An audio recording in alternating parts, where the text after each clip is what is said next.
start in about 2-3 minutes once we get everybody in from outside. And I want to pass it over to Ches, who's got the wireless mic this time, so he's going to roam around. Are you going to be in the way? No, you're on. Okay.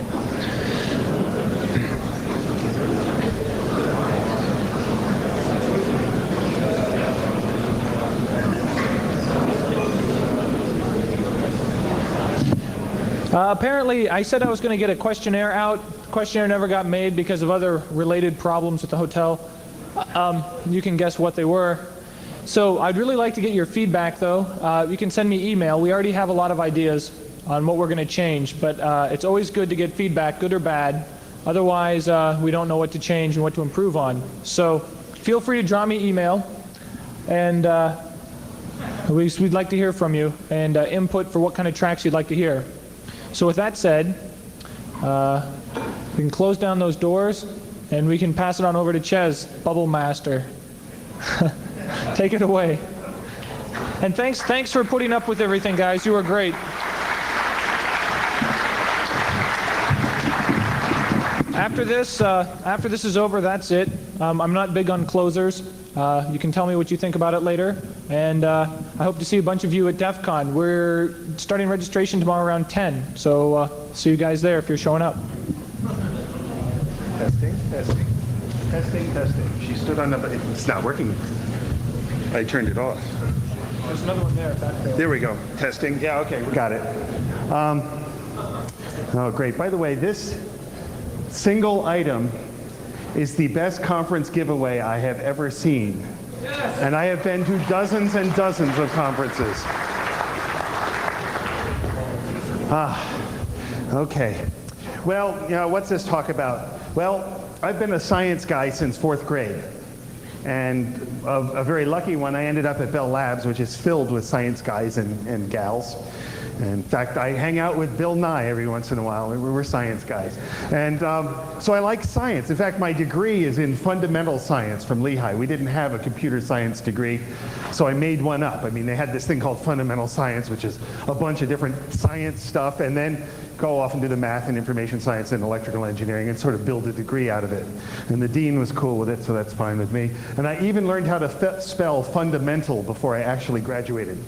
So it was good. I was a terrible speller.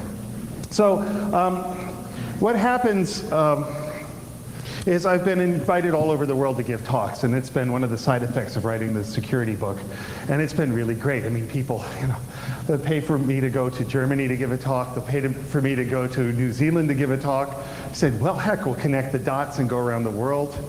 I mean, it's been a wonderful life, and it's just great. And I thank a lot of you who have bought the book or been supportive. It's been great. But when not a science guy, but when a security guy goes around the world, and you are mostly security people of some sort or another, you start noticing things about security that you might not have noticed before.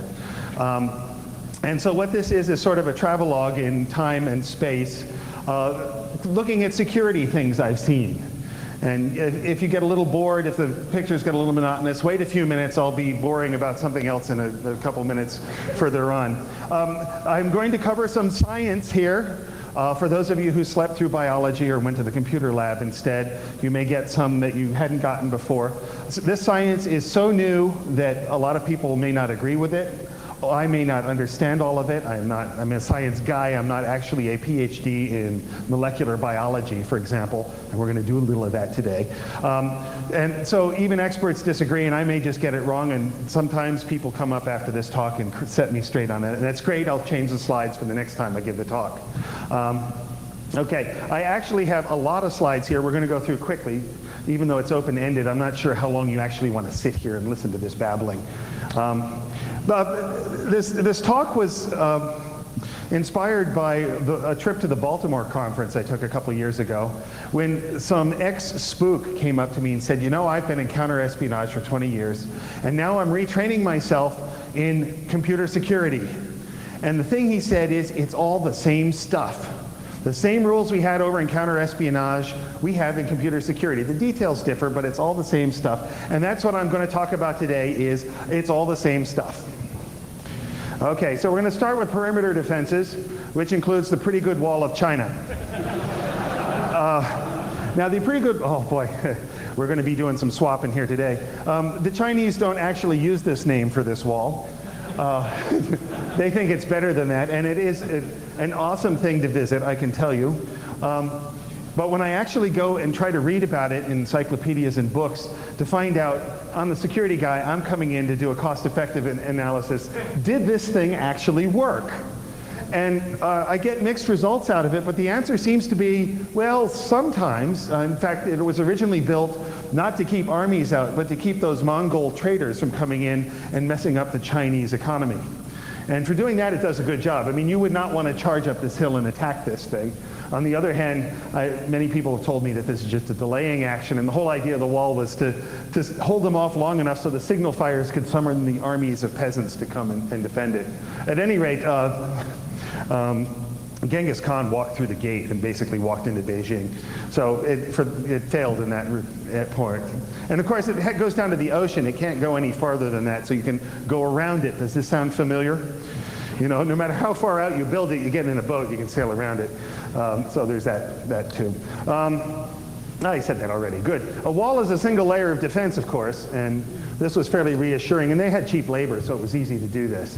And so we have lots of pictures of the wall. People have driven Volkswagens down these things.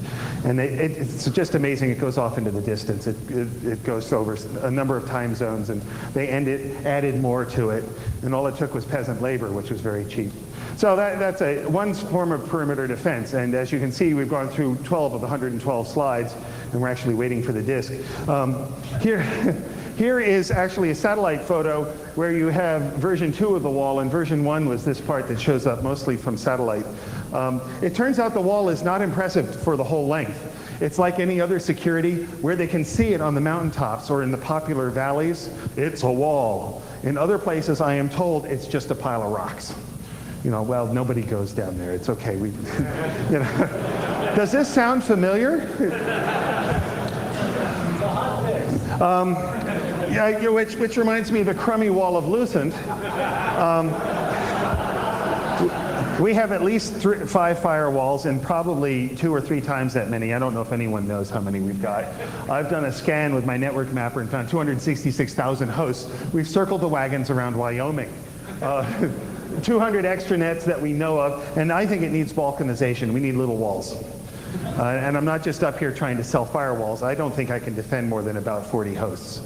It just gets too big. Thermopylae, or for those who are self-educated, thermopyle,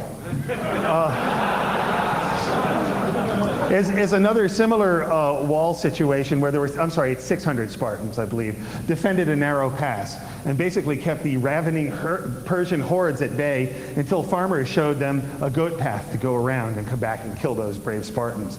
And it turns out that that's happened 3 times in history, where somebody has stopped a major army and then the army's figured out how to get around. So, I mean, you just study your military history and you can find out how, you don't go through security, you go around it. The Chinese palaces have many walls and doors. If you actually go visit one of their temples, you pay your Xenotex or Zorkmids or whatever, and you go in and you go through about 3 layers, and you're getting closer to the middle and you see lots of stuff, and there's more walls and doors, and there's someone collecting more Zorkmids. And if you want to go inside, you have to, you know, give more of this paper money and go in further. And there are many opportunities for defense and for charging admission. They also have trip walls for spirits. Here's what the inside looks at one. I guess this is a summer palace. And you go in through these doors here. This is a firewall for stupid demons. Turns out demons don't have feet, they trip, so they can't get through them. So all the temples have these little firewalls on them, and you step over. And so you've always got to watch your feet. Someone said, no, that's not it. There's lots of dust in Beijing, and this keeps it from getting inside. And, well, you know, you can take that for what you want. Is there a comment here?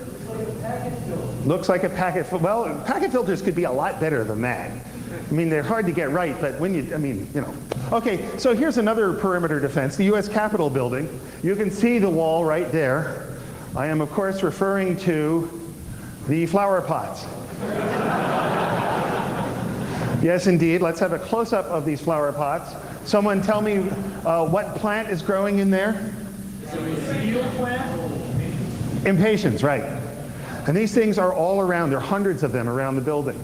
And this is a firewall. I mean, well, we won't go back. We'll just look.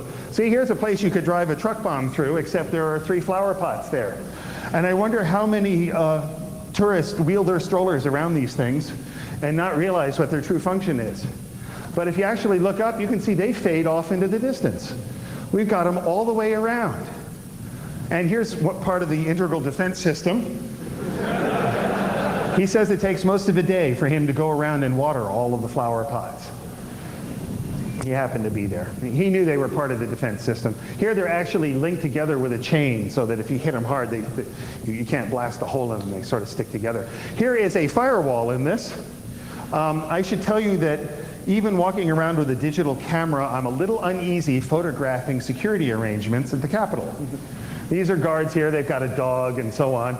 And we'll talk about what's back there in the corner over here. This stuff right here, I'd point at the screen, but it doesn't work. In a moment, I was a little uneasy about this. So, you know, of course, the digital camera you look down at, and they can't tell that you're taking a picture. There's no flash or anything. So maybe it looks like I'm at the Capitol building. I was actually photographing them. And we can talk about these things, which are a firewall for cars. And what they are, I know there are a number of spook-like people here who know what a delta barrier is. This little thing pops up out of the ground, and I can assure you can hit that really hard with a truck, and you won't get through. And they push a little button in the shack, and it goes down, and you can drive over it. Turns out they stay down for 30 seconds by default. I sat there admiring the Capitol building, seeing just how these things work. It turns out it stays down. Someone drives up, he hits a button, it stays down for 30 seconds and pops up. I am told they have a panic mode where they say, oh shit, someone's coming, bam. And there is a story someone told me that at the State Department, a limousine had not quite made it through the delta barrier when someone pressed that button, and a VIP got flipped over when the delta barrier went wham. Anyway, that's sort of a cool little perimeter defense there. And of course, there are the flower pots there, so you can go down through them. And you can see, oh, there's the lane right there. Yes, that's good. Okay, so what else do we have? So when I was visiting London, of course, I had to visit Parliament. And here they have, this is the entrance to Parliament. There is a delta barrier here.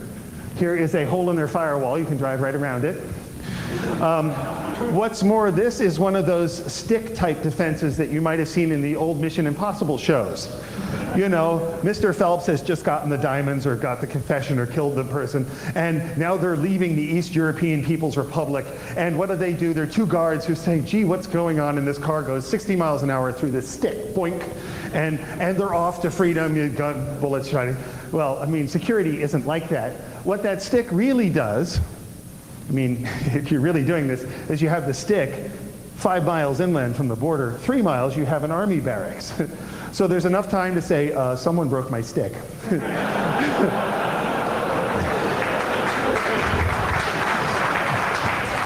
Now, there really isn't that much time. I suppose if you broke the stick, they might be able to hit the button on the delta barrier pretty quickly and pop that up and give you a good bump in the road.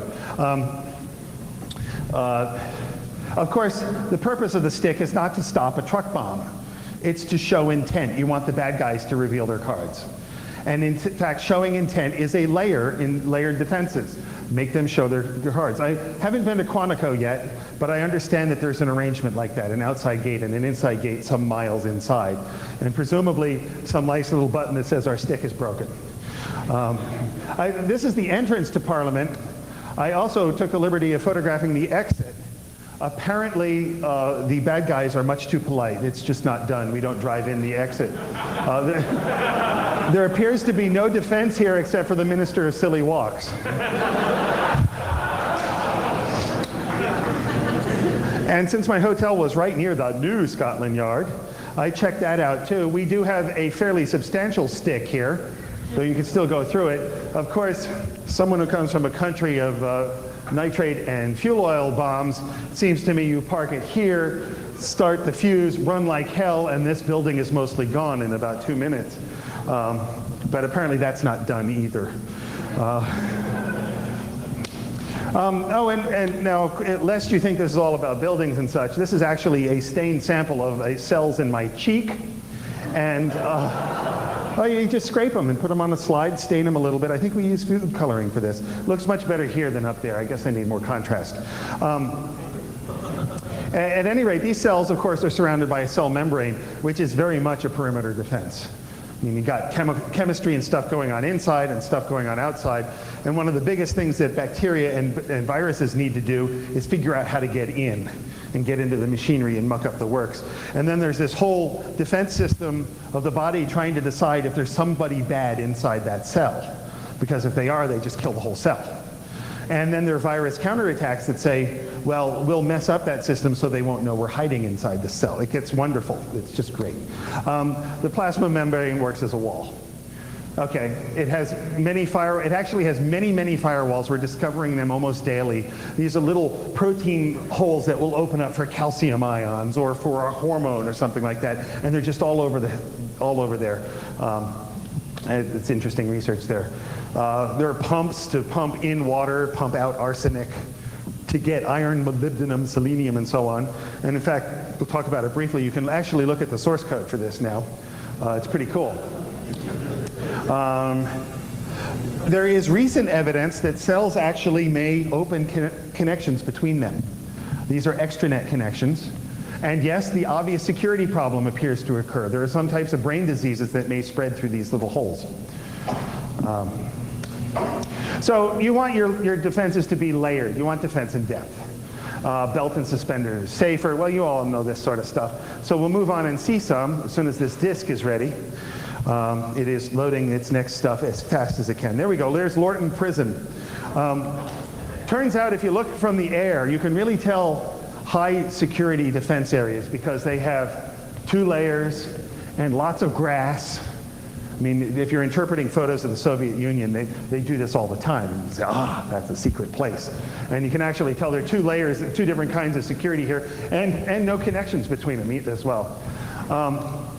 Heidelberg Castle, which was started in the 1300s. These castles tend to take centuries to build because there's lots of overhead. You've got to pay the mortgage and so on. Here's some sample of layering. You come up this hill, and it's in Heidelberg. It's a beautiful city. I recommend you visit it. And if you're attacking this castle, you've got arrow slits over there, and there are people shooting at you while you run along this narrow little area and come up to a door. Now, you must remember that the idea in war is not to die for your country, but to make the other fellow die for his country. So you've got to get through this door while people are shooting at you. And eventually you do, and you burst triumphantly into this little area here, which has more doors and more arrow slits. You see where I'm going with this? This carries on. More arrows, places to shoot down at you, pour boiling oil, any, whatever defensive measures you want. Narrow little areas. This sort of enclosed area, so you can fight in the rain, I guess. They're still shooting at you. And down at the end, more arrows, more opportunities to die for your country, and then you round the corner and they collect your tickets.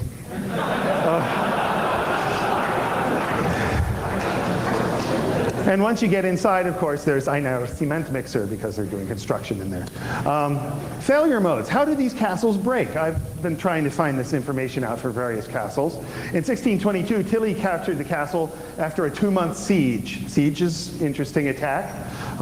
Denial of service attack, right? Though it's a little different. You don't give them too many packets. You make sure they don't get any packets. And of course, a few years later, 30,000 Frenchmen took it over in about 3 hours of fighting. Turns out there were only about 300 defenders. They weren't buying enough system administrators to keep the thing secure. This is a management lesson. It's always hard to decide how many of these people you want to have around when you really need them. And it turns out, in fact, the moat is even drainable. It makes a lovely garden, and then you can divert. I don't actually know where they get the water to divert it, to fill it up, to make it a moat. So it's in good times. Here's the actual bad thing that happens. The French come in and they set off, they blow up the tower that's got all the ammo in it. And you can see their thick walls and so on. Also, this part up in the front is called the clock tower, and apparently it pissed the French off muchly because they blew it away, and it hasn't been fixed since. Intimidation is a layer, though. Going up a hill with lots of people shooting at you, maybe I'll go attack something else. Maybe that security system looks too good. Maybe I might get caught. Fort Knox is sort of like that. I mean, they've got regiments around it and so on. Do you really want to try to drive in and haul away the gold? You know, there are better ways of doing it. Besides, gold is getting cheap these days. Clark.research.att.com was an old scratch machine we had on our external net. It was used by students for a few years and then sort of ignored. And you know what happened. It was running Ultrix. We tried to secure it, but we didn't try very hard, and we forgot about it. And the Internet Liberation Front got in. I don't even know how they got in. Could have been Port Mapper. Why was that running? I don't know. Could have been SendMail. Why the hell was that running? Don't know. Anyway, they got in, and they tried to run this loop. Actually, they ran it quite successfully. They have this long screed about how they own the world and look at all these people they've got. And they tried to have us mail it from the prestigious ATT address to CERT and Wired and Newsday and Dateline at News, you know, some of these, and AP News and so on. And when we finally discovered this a few days later, I found that one of the things I had done was turn off execute permission on user live send mail. So we had 800,000 error messages trying to send this message out. Now they could have fixed this, but the last stupid layer of turning off execute on SendMail actually kept AT&T from some embarrassment. You know, these layers help. Even though they never thought of it, they could easily have gone in, turned that on, and done it. So often your dignity and your good name are your most valuable assets. And in fact, there are people at Lucent who think our logo is our most valuable asset. I leave that to you to decide, but the good name, you know, clearly is very important. And often it's much worse to appear on the front page of the New York Times than it is to actually be hacked and have secrets stolen. At least overtly, obviously, managemently, like that. Other sorts of defenses, we turn to plants. Now, a plant can't run away from a bug. I mean, it's kind of stuck there. So what does it do? Plants turn out to be spectacularly defensive. They have hundreds of poisonous chemicals in them, and yes, that includes the fruits and vegetables that you love to eat. They are full of carcinogens, potent cancer agents of any sort, poisons, cyanide, and so on. Now, it turns out that the human body appears to be pretty well equipped to handle this barrage. But the whole point of the plant was, I'll make lots of different defenses. So if a bug eats me and it's resistant to this stuff, this other stuff will still get it. I mean, peppermint is my favorite insecticide. And so if you're a plant that has only one predominant chemical, such as eucalyptus plants, all they need to do, the attackers need to do, is really deal with the eucalyptus oil and they can get in. This happens, here is just some of the evil-sounding chemicals, the natural chemicals that appear in cabbage, which may or may not be your idea of good food. I think cabbage is what food eats.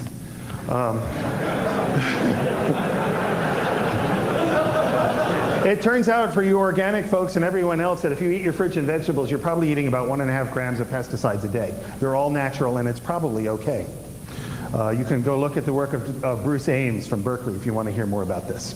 It's very interesting. And of course, organic farmers pick plants that don't need to have pesticides put on them. This seems to do well without it. What's happening? The plant has been cultivated to increase its natural pesticides. So it's doing it for you. And preservatives, don't get me started, they are wonderful. The stuff they put in cereal boxes, BHA, actually protects mice from liver cancer. Young oak leaves come out, the young oak leaf is version 1. You know, we got to get out there and start sucking in the photons.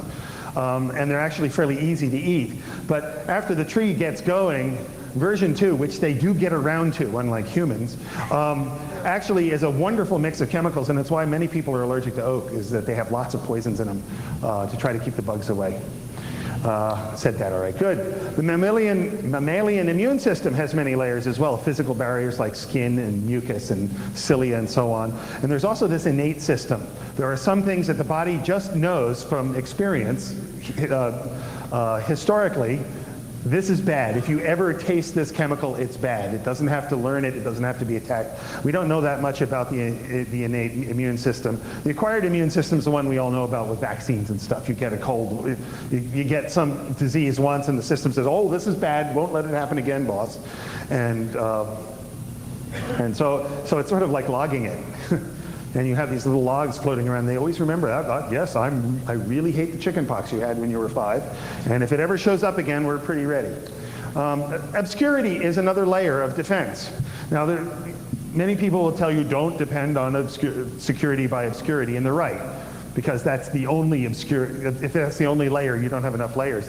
But there is a reason why the Department of Energy doesn't explain exactly how they protect all their plutonium. They want that extra layer for you who want to go fetch plutonium to have to go through.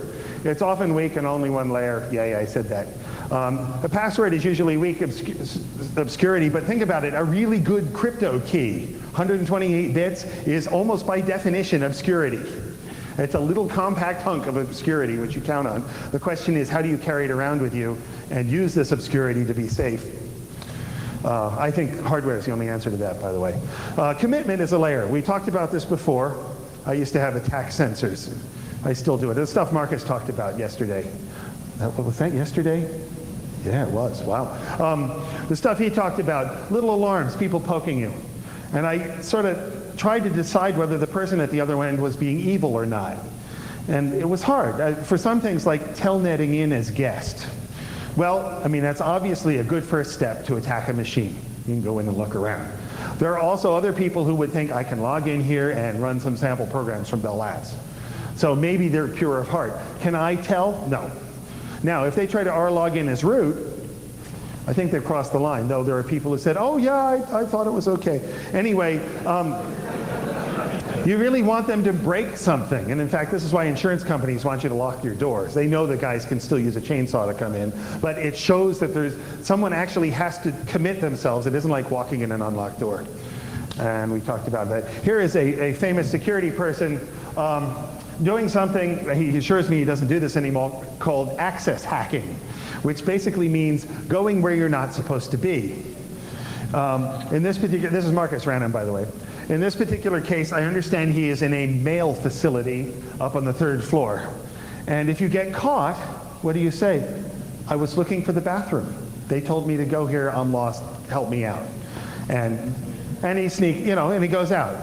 And what he has done there has not been forced to commit to something. He doesn't have broken glass on him or anything. There wasn't this layer here for them to determine that he was might have had some evil intent to be there. Now, as far as I know, and I know Marcus pretty well, he wanted to be here, not to steal letters or something. Security, of course, is always a matter of economics. There's how much you're willing to spend to defend something and how much your attacker is willing to spend in terms of time, risk, and money to get it. And you got to balance these and try to make it work. I remember Bob Morris said that there is a surveillance device that costs $100 million that can be frustrated by a $40 item you buy in the hardware store. Now, he never told what the device was or what the item was in the hardware store, though I missed the rest of his talk. I was sitting there trying to think the sort of things and gave him a list of 4 items at the end of the talk. I said, these are the $40 things I think you might do that might frustrate some surveillance. He said, oh, there's one I hadn't seen before.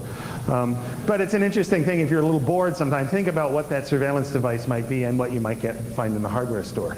Maybe an ultrasonic bug repeller? I don't know. It's always a matter of economics. The KH-11 spy satellite, the operations manual was sold to the KGB for $3,000. Now, my guess is that we could pass the hat around and get another $3,000 and add it to our libraries. I'd like to see it, and $3,000 is almost what I'd be willing to pay for it. I mean, this was the the one with it's the Hubble telescope that points down, right? It reads licenses and stuff. I would love to have the operations manual. That's cheap. KGB should be selling copies of it. They have lots of good stuff. They published a lot of the stuff they stole from the original bomb-making stuff. And it got out on the net. You can actually find, it appears there's an aluminum sphere inside the plutonium. Anyway, okay, so we'll move along. Oh, there's Tony sailing Colossus, which was really, according to the Brits anyway, the first stored program computer. Okay, this came out a couple years before the stuff done for the nuclear weapons development. This was built to crack the Tunny code, the German high-level code. And what this really is an investment in more time than the Germans thought was possible. They miscalculated. That when the Enigma cipher was destroyed, was cracked, the Germans actually knew how many different things you'd have to try to break it. They were right. They didn't realize that these guys had come up with the cleverness and time to actually try all those. They had some other cribs and things that helped as well. But one of the keys is your opponent may be willing to actually build a descracker. And it's easy to think, no, they'll never do it, but some people do. And I just talked about that. So how are we doing here? Edinburgh Castle. This is intimidating. It's on a rock in Scotland. I mean, it's filled with Scotsmen. Well, it wasn't always. The British had taken it in 1313, and Robert the Bruce wanted to get in, and he talked to a palace guard who used to be in there and would sneak out at night and go down to visit his girlfriend down in town.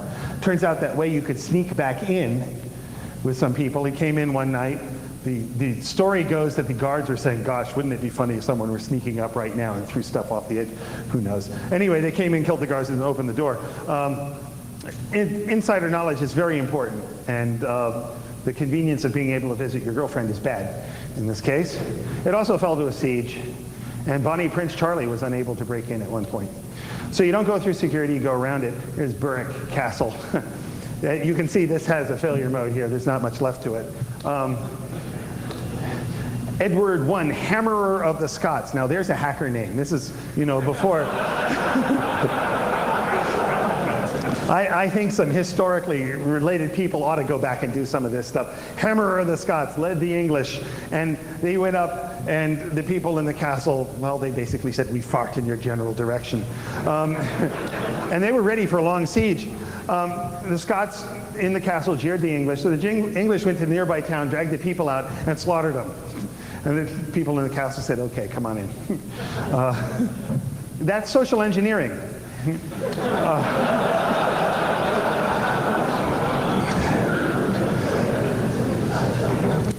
This, of course, is the Alamo. The deal with the Alamo failure mode was that there were 189 defenders and 3,000 Mexicans attacking it. Now, they actually did quite a job. There were actually defenders who snuck in during the siege. If it were my siege, they wouldn't have snuck in. The 2-week siege and periodic bombardment, there were 2,000 attackers, stormed it, and a good defense magnifies the cost of a successful attack. 189 people keeping 2,000 at bay, that's pretty good odds. I mean, it's not so good for the 200 people, but it helps get the job done, and it made a rollicking good story. Apparently the 16 women and children who were inside were spared. So that was a gentler time, I suppose. Castle failure mode. So how do we do this? Castles failed by sieges, by overwhelming force, back doors. This goes way back, wells, that sort of thing. You sneak in there. And of course, insiders are the major way. All you have to do is get a letter inside and promise one of those poor guards enough money and they'll get in. Most of the bad attacks are insiders, and that's been true all along. There's also arms races.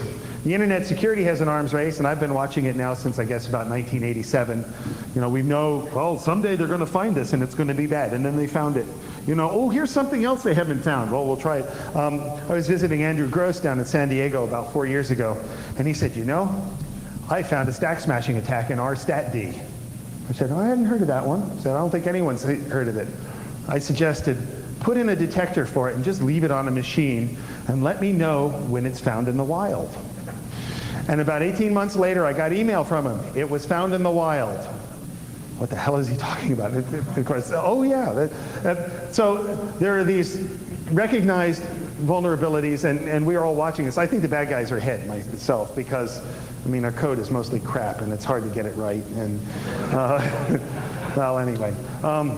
There are antibiotics arms races. First antibiotics came out around 1940, 39, penicillin, and it worked for many years, and we came up with the cephalosporins.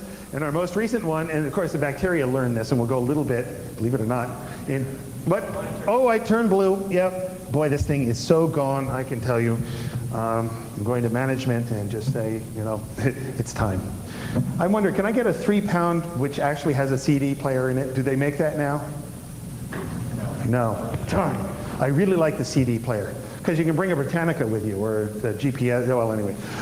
So there's been this going along, and vancomycin has been so good, and it has beat so many bacteria that the drug companies stopped producing new antibiotics around 1980 or so. Oh, cut vancomycin. We're way ahead of the germs.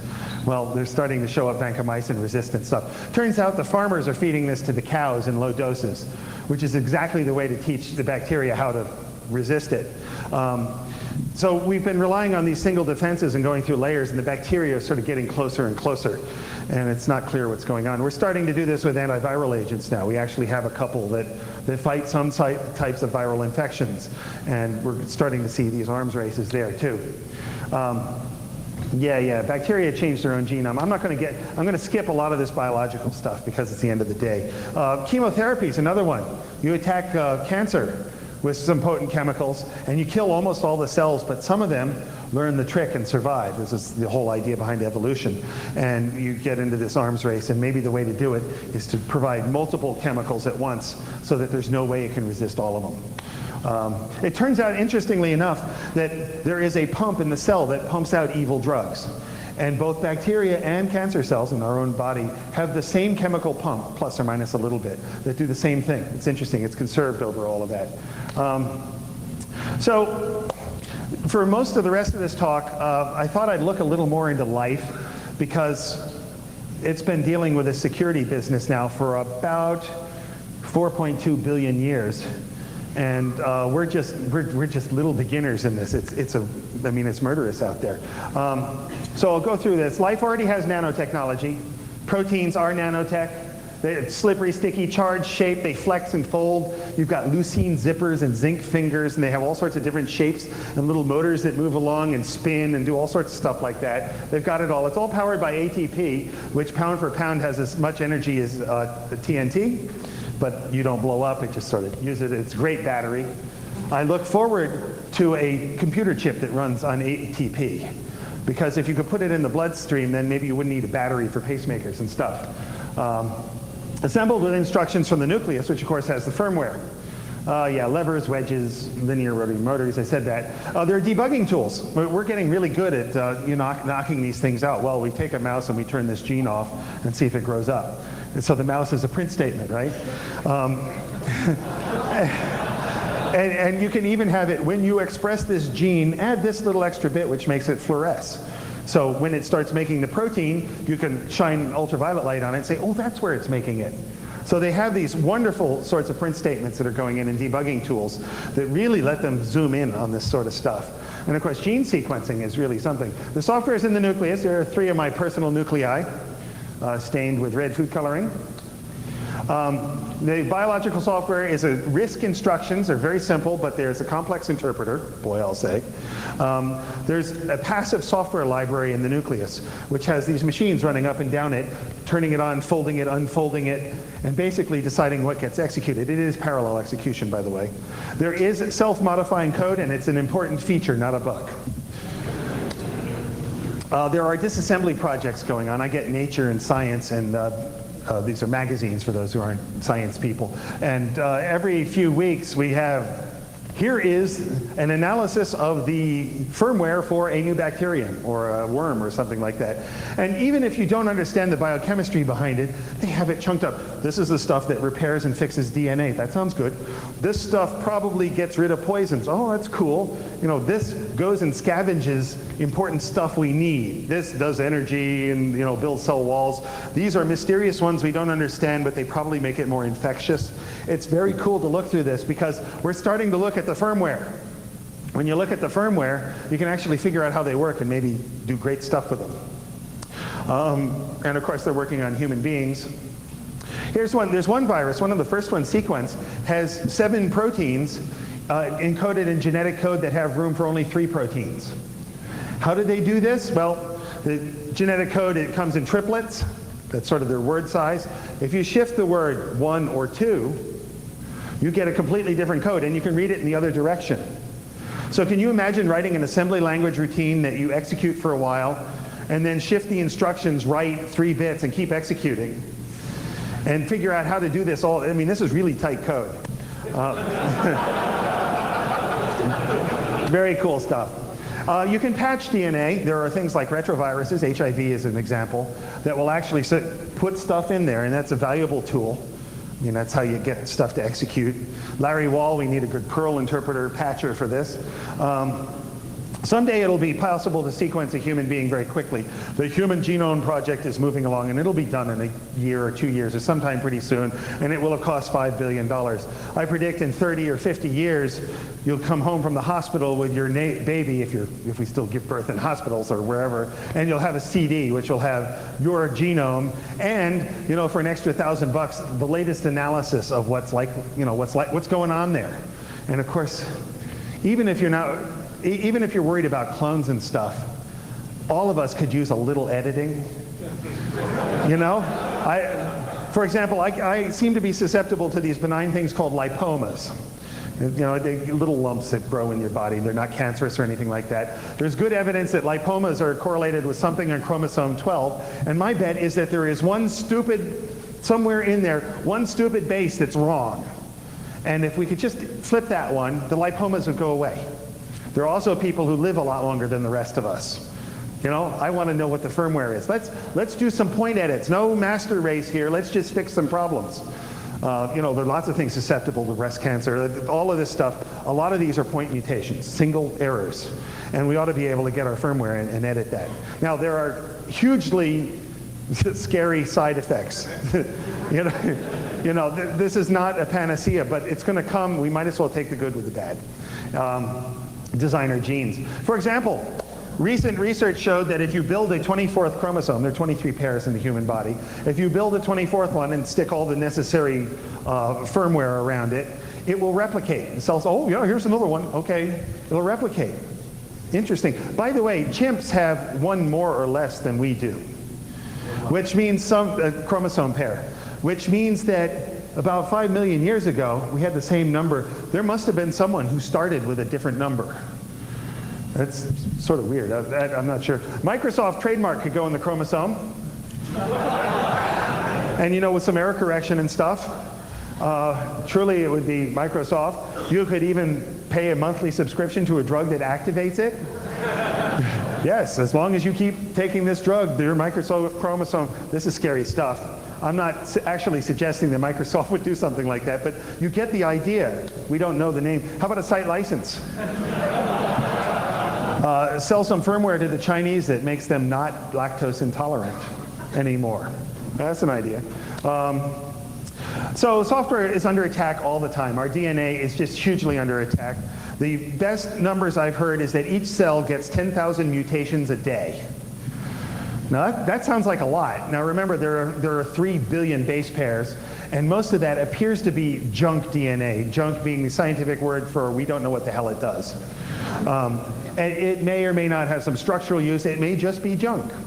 About half of the 10,000 happens because we're made of water, and the water tends to make these problems. But you also get it from radiation and carcinogens and free radicals from metabolism. I mean, this oxygen stuff is hugely poisonous. It's the second most electronegative element in the universe. It will rip stuff apart. It is just nasty stuff. It was the first big pollutant in the atmosphere. It is just awful. And when your body slowly breaks this down, it leaves little pieces of reactive oxygen around that plays havoc with all of us right now, ruining proteins and messing up our genome. Fortunately, there are a huge barrage of little nanomachines that run along and say, oh, acetylated guanine, this is wrong, get rid of it, fix it. Oh, geez, the whole thing's cut. Let's just glue it back together and make sure it's okay. These little kludges actually probably extend our lives from 7 years to 70, something like that. And you can go look at the urine of people and find all the broken parts, the junkyard. You find the acetylated guanine. And you can actually get some idea of how much assault the body's under. I predict that someday soon, the urinalysis that you go to for the doctor will be a lot more than the half dozen things they check for now. And it's important stuff, but there's a whole bunch of stuff going on there coming out that has a huge diagnostic value that we're not using yet. Oh, and if the cell wants to divide, there's even a nanomachine system that says, can't divide yet, software is a mess. Clean up this mess before I let you split. And in fact, one of the things that cancer seems to do is mess that up. I'd say, go ahead, it's all right, stop fussing.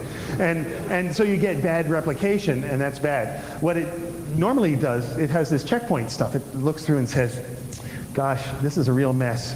I think I'd better die. And it neatly buds itself off into little packages, and the cell becomes raw material for the rest of the body, and other cells come along and scavenge it up and recycle it. So it's okay to throw away code if it seems bad. There are about 50 trillion cells in the body. The repair efficiency is really good. And there are some genes that seem to be very good at it. By the way, the antioxidants like vitamin C, folic acid, vitamin E seem to be really good at fighting those antioxidants, those free radicals. Virus, of course, actually modifies the cell. And this is just like they do in computers, right? Same stuff. And in fact, my dad, I was on CNN back in 1989, my first real public appearance, talking about computer viruses. Boy, they were so easy back then. And my dad said, you know, you call these things viruses, but are they really the same? Well, they're not biological, but the way they work is exactly the same, as you all know. And they are clearly one of the major causes of cancer because they like to go in and mess up the cell regulation stuff. I mean, human papillomavirus, it gives you warts. Its big deal is to make things keep growing when they shouldn't be. And that's just the way cancers begin. They can be useful. You know, it's a great way to insert new code. This is Larry Wall's tool when he's going to do this. And of course, if you already are under attack, maybe you use some exponential attack against it. That's scary, stupid stuff. I talked about apoptosis. That's programmed cell death. This is the moral equivalent of a computer saying, I'm under attack, I better shut myself down. Now, of course, when you have 50 trillion cells, it's okay to destroy a few. If your web server is only one, then this is just a denial of service attack. But it's an interesting idea. Telomeres. Oh yes, we're coming along here. This won't be too much longer. These are chromosomes, and these little dots at the end, they sort of look like worm eyes, are telomeres. They are the aglets, or they're little bits of repeating information at the end of the strand of DNA that keep it from unraveling. And every time the DNA splits, the telomeres get a little shorter. Can you say TTL field? Because when you run out of telomeres, the cell either stops splitting forever, or it keeps going and it all unravels and dies because it becomes a huge mess. And the telomeres are clearly the body's way of controlling exponential growth, which is an important thing. The Morris worm, when it came out, spread too quickly. It was pretty clear it was intended to just quietly go into the universe and sneak around. And what it really did was had a bug in it, and it went exponential very quickly, and it was clear the author didn't intend that. The problem is it's really hard to keep exponential growth in control, and that's what telomeres are for. It's called the Hayflick limit. They learned back in the 60s that if you take some cells and just let them divide, they'll only divide 50 or 60 times, and then they'll look sort of old and shoddy as I start to get. And it turns out there must be a clock that remembers, and it's the telomeres. And you can go back there, and there's something called telomerase, which puts it back and makes the cell young again. Doesn't that sound like a great idea? Wouldn't you like to have some of that? Maybe. But of course, the exponential growth it's trying to stop is cancer. And one of the first things most cancer cells have is telomerase turned on. They want the cells to be immortal cancer cells, keep growing. And one of the most intriguing ways of treating cancer may be to suppress the telomerase. So the cancer cells die of old age. They just blow their 50 divisions and that's it. It's found in a lot of them. Very interesting. The sheep dolly, when it was, it was grown up, it had used up some of its TTL, and they went and took some of that and made a new sheep out of it. And the question was, this was a couple of years ago, did that sheep start with a short TTL field? And it turns out the answer is yes. The offspring are getting older sooner. And they've done this with mice as well. You can just say, no telomerase. And they go for about 5 generations, and then they just can't grow anymore because their aglets, their telomeres get too short. This, by the way, was a similar problem that was on the internet very early days. So having that TTL field, if you didn't have that, then the packets would keep going forever. Morris worm, telescript, that's a whole area there. They said, we'll send little programs around. And since the programs might replicate, well, we'll give them teleclicks, which is a time to live field. And so the thing would go out. You get into this whole problem that, okay, I want to send you a program. I want to send you mail. And I send this little program which goes over and executes and delivers you the mail and gives me something coming back. Well, obviously, if this little program can go around, you think virus. I'm a bad guy, I'll just spread these things around and they'll just clog up the whole system. And they said, oh, no, we'll put in teleclicks. You only have so much gas in each program. That's the teleclicks. So you send it out, and well, now supposing the mail arrives, but there aren't enough teleclicks to deliver it. Well, it stops executing, it disappears. How would you like to be on the user helpline when the call comes in? My mail has disappeared. I don't know why it didn't arrive. Well, you don't have enough teleclicks. Well, do you want my credit card number? What do you do with the teleclicks? So they said, oh, okay, well, we'll have an extra tank, a reserve tank. You get this many, and the program will have this little interrupt routine when you get down to certain enough, so that if it makes it, but it doesn't run, but it runs out of teleclicks, it'll have enough in reserve to send itself back and report that it ran out of teleclicks. So now you're the user agent. Oh, yes, it didn't get delivered. You didn't have enough teleclicks, and you're, well, give me more, damn it. This whole thing gets very hard. And I always get worried when people talk about sending programs around because this problem is inherently difficult. Biological systems have a hard time with it, and so do we. A few other things about it. The biosystem uses crypto. There are secret keys. There are things called HLA antigens, which are initialized when you're born, actually conceived. And this is a sequence of stuff on the cells that say, I am me. And these cells go around tasting, and if you don't have the right key, they launch an attack. This is how organs get rejected. There are public keys, which prevent interspecies breeding. You know, all the males are this, all the females are this. If you don't have the right one at the cellular level, don't fit in, the union doesn't work, or is non-function. There are hash functions. When viruses get into your cell, they take over the protein system. They start making their own proteins. The cell has a system that gets rid of proteins, chops it up into 8 or 9-bit hunks, and puts it on the surface of the cell. This is my garbage. The body has sort of a list of acceptable garbage. Yep, that's good. When the virus comes along, it has this new different protein. Chop, chop, chop, goes out to the surface. Uh-oh, you're wrong, that cell dies. Okay, that's a hash function. And in fact, the most successful viruses have some way to interfere with that hash function. Evolution and software bloat. Yeah, I talked about that, scrub your DNA. I mean, our DNA contains hunks that viruses inserted a long time ago. It'd be fun to clean some of that out. But there's a question about whether that enhances evolution, and maybe that'd be a bad guy. Bad guys share their tricks. Happens at conferences like this and magazines like this. Up here, bacteria trade their plasmids.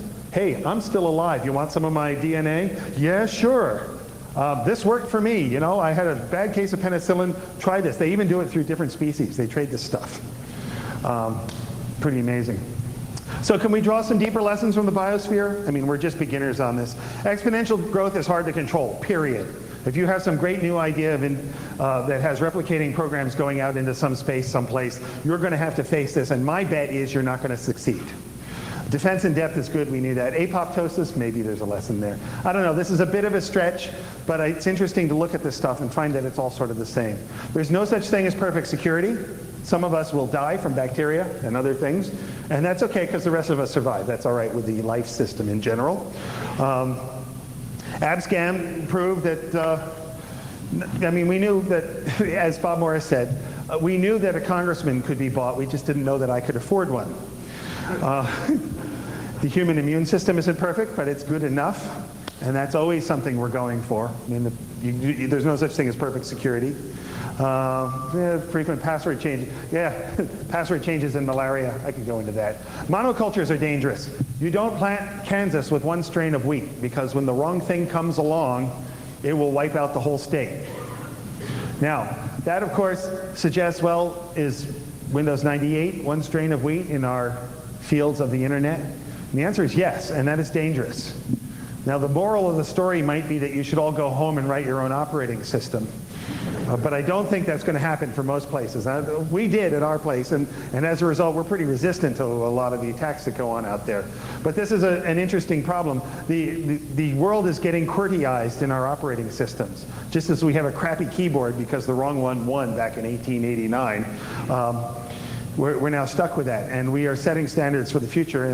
And whatever standards we pick, we may end up with monocultures that'll be easier to hit. And we're getting new monocultures too. The Java executable is a monoculture.